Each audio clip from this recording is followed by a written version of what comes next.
During the game's development, Dark Souls 3 had featured many tools and options that existed only to make life easier for the people working on the title. Being able to warp to any map, fly around at high speed, and access a comprehensive debug menu with control over every aspect of the game, a huge number of functions, all of which are sadly not available to us in the final version.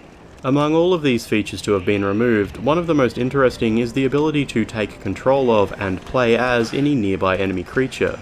While of course this might be a lot of fun, sadly this can only be used in earlier, unfinished versions of Dark Souls 3.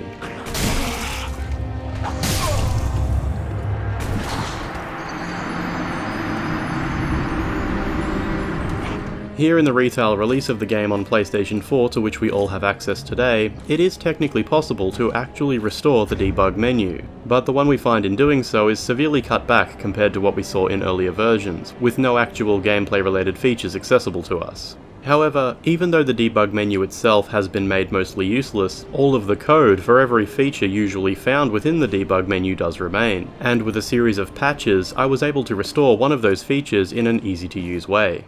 Hello everyone, my name is Lance, and today I'm going to show you a patch I've created for Dark Souls 3 which allows us to take control of any enemy or boss in the game and engage in combat between them.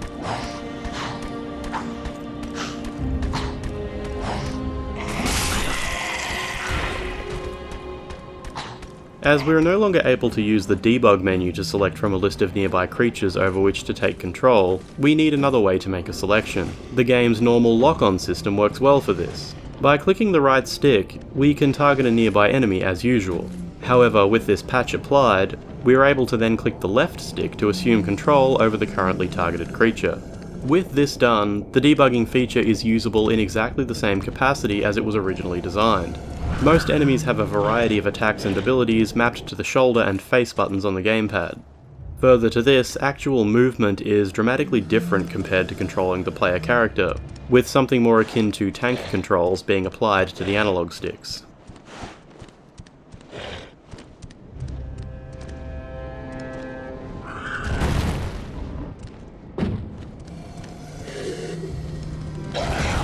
So with this implementation, we are able to take control of anything in Dark Souls 3 that is able to be targeted. In some cases this isn't particularly useful, as some creatures have near zero mobility, while some others are far too large to navigate much more than a small portion of their arena.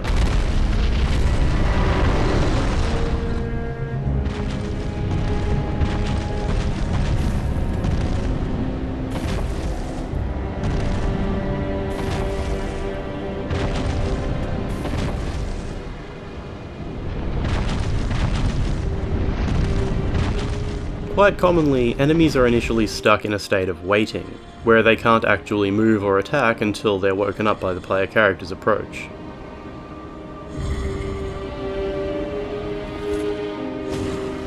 Most creatures are part of the same enemy team, so they're not able to lock onto or attack each other normally. Because of this, I implemented another feature. When targeting any creature, we can press the Start button on the gamepad. This will quietly cause the selected enemy to become indiscriminately hostile towards other creatures. After this has been done, we can take control and engage in combat.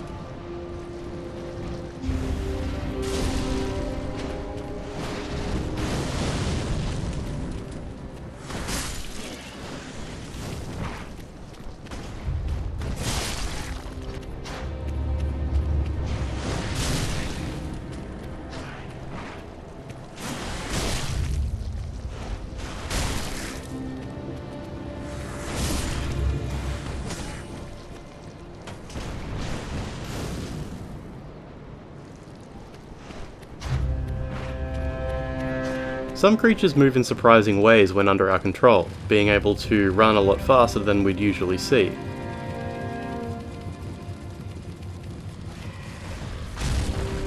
In other cases, there seems to be no way to run at all, and we're stuck moving along at a walking pace.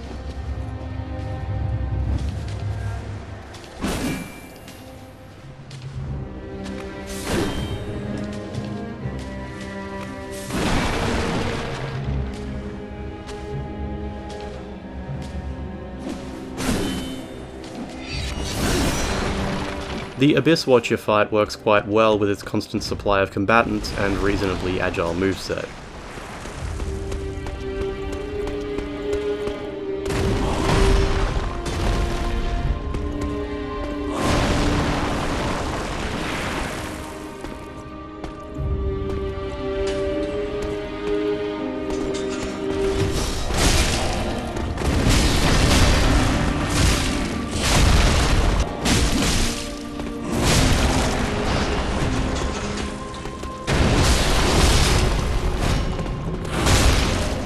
When taking control of other human-type creatures, the movement is actually much more similar to what we'd normally have with the player character, with the ability to swap weapons, use items, dodge, and change our stance.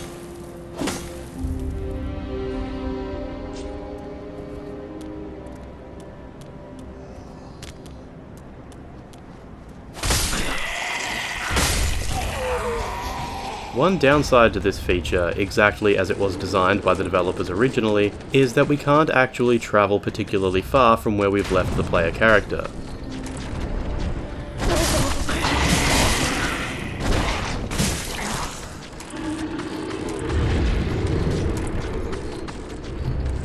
The game won't load in new map assets, so eventually we'll reach an outer limit and the enemy over which we have control will despawn. In cases like this, I've made it so that pressing L1, R1 and R3 at the same time will always restore control back to the player character.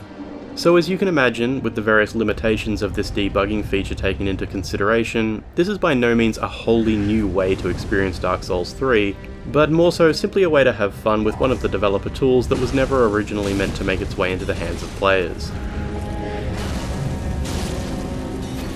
Everything I've shown you so far has been running on a PlayStation 4 Pro console. However, I have also developed a patch for computers running Steam to enable the same functionality, and you'll find more information about that in the notes that accompany this video. Regardless, I hope you enjoyed taking a look at one of the many debugging features that was cut from Dark Souls 3. It always takes a lot of work to restore these things back to a state where I'm able to share them with you, so I appreciate you taking the time to watch. As you can imagine, I have many more things I'm working on to share with you going forward from a variety of games, so if you haven't already, feel free to subscribe to keep up with things from here on out. If you did enjoy the video, you can let me know by hitting the like button or maybe leaving a friendly comment below. You can find more ways to follow and support my work in the description, and either way, thank you for watching. I'll see you next time.